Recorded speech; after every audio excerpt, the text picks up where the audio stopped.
ટેકનોલોજીનો ઉપયોગ લોકોની સુવિધા માટે થવો જોઈએ, પરંતુ આજકાલ શિક્ષિત યુવાનો તેનો ઉપયોગ ગુનાખોરી માટે કરી રહ્યા હોય તેવો કિસ્સાઓ વધી રહ્યા છે. સુરત શહેર ક્રાઇમ બ્રાન્ચ સેલે એક એવા જ હાઈ પ્રોફાઇલ કેસનો પર્દાફાશ કર્યો છે, જેમાં એક નિવૃત્ત સરકારી કર્મચારીનો ફોન હેક કરી તેમના 2 ક્રેડિટ કાર્ડમાંથી લાખો રૂપિયાની ઓનલાઈન ખરીદી કરવામાં આવી હતી. આ સમગ્ર કેસની વિગત એવી છે કે સુરતમાં રહેતા એક નિવૃત્ત સરકારી કર્મચારીના બેંક ખાતા અને ક્રેડિટ કાર્ડમાંથી તેમની જાણ બહાર ટુકડે કુલ રૂપિયા 6,05,390 ઉપડી ગયા. અચાનક મોટી રકમ કપાઈ જતા ફરિયાદી ચોંકી ઉઠ્યા. તેમને અહેસાસ થયો કે તેમની સાથે મોટી છેતરપિંડી થઈ છે. તેમણે સુરત સાયબર હેલ્પલાઇન 1930 પર સંપર્ક કર્યો અને બાદમાં સુરત સાયબર ક્રાઇમ સેલમાં ફરિયાદ નોંધાવી હતી. પોલીસ તપાસમાં બહાર આવ્યું કે આ કોઈ સામાન્ય ઠગાઈ નહોતી, પણ એક વ્યવસ્થિત આયોજિત સાયબર હુમલો હતો. આરોપીએ ફરિયાદીને એક શંકાસ્પદ લિંક મોકલી. જેવી ફરિયાદીએ તે લિંક પર ક્લિક કર્યું કે તરત જ તેમનો આખો મોબાઈલ ફોન હેકરોએ પોતાના કબજામાં લઈ લીધો. મોબાઈલનો એક્સેસ મળી જતા આરોપીઓ ફરિયાદીના ક્રેડિટ કાર્ડની વિગતો અને ઓટીપી સરળતાથી મેળવી શકતા હતા. સુરત સાયબર ક્રાઇમની ટીમે ટેકનિકલ સર્વેલન્સના આધારે તપાસનો ધમધમાટ શરૂ કર્યો અને છેક મધ્યપ્રદેશના ગાલર સુધી પહોંચી. ત્યાંથી પોલીસે વિષ્ણુ ઉર્ફે બાબુ સૂર્યવંશી નામના યુવકને ઝડપી પાડ્યો. આશ્ચર્યની વાત એ છે કે વિષ્ણુ બીટીમાં અભ્યાસ કરે છે. તે ભણવામાં તેજસ્વી હોવા છતાં ટૂંકા રસ્તે પૈસા કમાવાની લાલચમાં આ સંગઠિત ગુનાખોરીના રસ્તે ચડી ગયો હતો.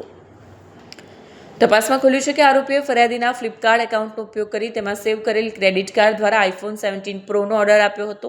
આ ફોનની ડિલિવરી કોલકાતામાં લેવામાં આવી હતી અને બાદમાં તેને ₹95,000 રોકડમાં વેચી દેવામાં આવ્યો. આ ઉપરાંત આ ટોળકીએ એપલ, મેકબુક, સ્માર્ટ વોચ અને સોનાના સિક્કા જેવી કિંમતી વસ્તુઓની પણ ખરીદી કરી હતી, જેની ડિલિવરી દિલ્હી અને કોલકાતા જેવા શહેરોમાં મેળવવામાં આવી હતી. ડીસીપી વિશાખા જૈને જણાવ્યું હતું કે નિવૃત્ત સરકારી અધિકારી સાથે છેતરપિંડીનો કિસ્સો સાયબર ક્રાઇમ સેલમાં એક નિવૃત્ત સરકારી અધિકારી સાથે થયેલી છેતરપિંડીનો ગુનો નોંધાયો છે. આ અધિકારી સાથે કુલ 6,05,000ની છેતરપિંડી કરવામાં આવી હતી. મુખ્ય આરોપી વિષ્ણુ પ્રતાપસિંહ ગ્વાલિયરથી ધરપકડ કરવામાં આવી છે. તેને ફ્લિપકાર્ટ પર પીડિતની સેવ કરેલી ક્રેડિટ કાર્ડ વિગતોનો ઉપયોગ કરીને iPhone 17 Pro Max ખરીદ્યો હતો. iPhone ઉપરાંત આ ટોળકીએ પીડિતના ક્રેડિટ કાર્ડનો ઉપયોગ કરીને મેકબુક અને સોનાના સિક્કા પણ ખરીદ્યા હતા. હેકિંગ માટે વપરાતી APK ફાઇલો ભારત બહારના લોકો દ્વારા તૈયાર કરવામાં આવે છે, જો એક ફાઇલના 50 થી 60 ચાર્જ વસૂલે છે. ત્યારબાદ ફાઇલો ભારતમાં ખાસ કરીને હરિયાણા અને અન્ય પ્રદેશોના લોકો દ્વારા સાયબર હુમલા કરવા માટે વાપરવામાં આવે છે. આ ગેંગના બાકીના સભ્યોને ઓળખવા અને પકડવા માટે તપાસ ચાલુ છે. પીડિતોનો ફોન ફોરેન્સિક તપાસ માટે મોકલવામાં આવ્યો છે. એક જે રિટાયર્ડ સરકારી કર્મચારી છે એમની સાથે છેતરપિંડી 6,05,000ની છેતરપિંડીનો મામલો દર્જ કરવામાં આવેલ હતો સાયબર ક્રાઇમ સેલમાં, જેમાં એમના 2 ક્રેડિટ કાર્ડ, એક્સિસ બેંક અને ICICI બેંકના જે 2 ક્રેડિટ કાર્ડ હતા એમનાથી ઘણી બધી ખરીદી એમની જાણ બહાર કરવામાં આવી અને એ મુજબની એક ફરિયાદ અહીંયા નોંધવામાં આવી હતી.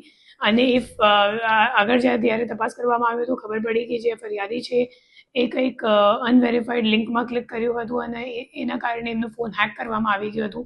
અને જે ક્રિમિનલ છે એ લોકો છેલ્લા 1.5 મહિનાથી એમના ફોન ઉપર નજર રાખતા હતા. અને જ્યારે રિટાયર થઈ ગયો, એમના પેન્શનના પૈસા હતા 6 લાખ રૂપિયા, એમના અકાઉન્ટમાં જે રીતે પૈસા આવ્યા તો તે રીતે જે આરોપીઓ છે એ લોકોએ ખરીદી કરવાનું શરૂ કર્યું. અને એ લોકોએ ફ્લિપકાર્ટ, જે મુખ્ય આરોપી છે વિષ્ણુ પ્રતાપસિંહ, જેને અમે લોકોએ ગ્વાલિયર ખાતેથી ધરપકડ કરી છે, એ જે મુખ્ય આરોપી છે એ ફ્લિપકાર્ટમાં લોગિન કરીને, મતલબ ફરિયાદીના ફ્લિપકાર્ટમાં લોગિન કરીને એમનો જે સેવ્ડ ક્રેડિટ કાર્ડની વિગત હતી તો એ વાપરીને પછી એમાંથી iPhone 17 Pro Maxની ખરીદી કરી અને એની ડિલિવરી લીધી કોલકાતામાં. તો જે ઓર્ડર કરવાની કામગીરી હતી એ ગ્વાલિયરથી કરવામાં આવ્યું અને જે ડિલિવરી છે એ લેનાર અમિત મોંડલ કરીને છે, જે આપણા આરોપી તે વિષ્ણુ પ્રતાપસિંહ એમનો ભાઈબંધ છે અને એ કોલકાતાનું રહેવાવાળો છે અને એમને ડિલિવરી લીધી છે. એના સિવાય એ લોકોએ મેકબુક અને ગોલ્ડ કોઇન્સ પણ જે આપણા ફરિયાદી છે એમના ક્રેડિટ કાર્ડથી પરચેસ કર્યું છે.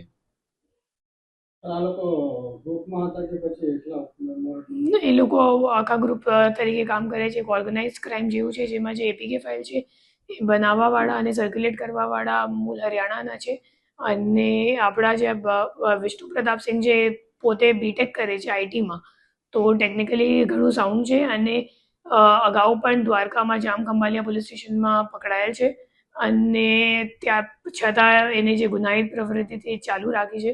અને એમનો જે ભાઈબંધ છે અમિત મોંડલ, એ પોતે પણ 2nd યરનું કોલેજમાં અભ્યાસ કરે છે કોલકાતામાં અને એના સિવાય એક NITનો ધનબાદનો પણ એમનો સહ આરોપી છે. તો હાલ આ દિશામાં તપાસ ચાલુ છે અને આખી જે એમની ગેંગ છે એમને પકડવા માટે અમે લોકો પ્રયત્ન કરી રહ્યા છીએ. એમાં ઇન્ટરનેશનલ કનેક્શન એવું જ સામે આવ્યું છે કે જે એપીકે ફાઇલ બનાવવાવાળા જે ડેવલપર્સ છે એ લોકો મોટાભાગે ઇન્ડિયાના બહારના હોય છે અને એ લોકો એપીકે ફાઇલ ડેવલપ કરવા માટે કંઈક $50 થી $60 જેટલા એ લોકો પૈસા લે છે અને પછી ઇન્ડિયામાં કંઈક જે રહેવાવાળા છે એમને ટેલિગ્રામ ઉપર એ લોકો વેચાણ કરે છે અને વેચાણ મતલબ ખરીદવાવાળા એ લોકો હરિયાણામાં રહે છે અને પછી એ લોકો સ્પ્રેડ કરવા માટે પોતાનું ટેલિગ્રામ ગ્રુપ રાખેલું છે અને આ જે તમામ જેને આપણે નામ લીધું મતલબ વિષ્ણુ પ્રતાપ સિંહ હોય કે અમિત મોંડલ હોય કે બીજો જે ધનબાદવાળો માણસ છે અથવા તો હરિયાણાવાળા છે બધા એક જ ટેલિગ્રામ ગ્રુપમાં એ લોકો જોડાયેલ છે અને એક સાથે એ લોકો સંકલન રાખીને આખું સાયબર ક્રાઇમ એ લોકો પૂરું પાડે છે. અત્યાર સુધી કેટલાનું ટાર્ગેટ થયું છે જાણવા મળ્યું છે? નહીં અત્યારે નથી જાણવા મળ્યું કેમ કે જે ફરિયાદી છે એપીકે ફાઇલ એકચ્યુઅલી પોતાના ફોનમાંથી ડિલીટ કરી નાખ્યું હતું તો હાલ ફોરેન્સિક વગેરે બાકી છે એમાં.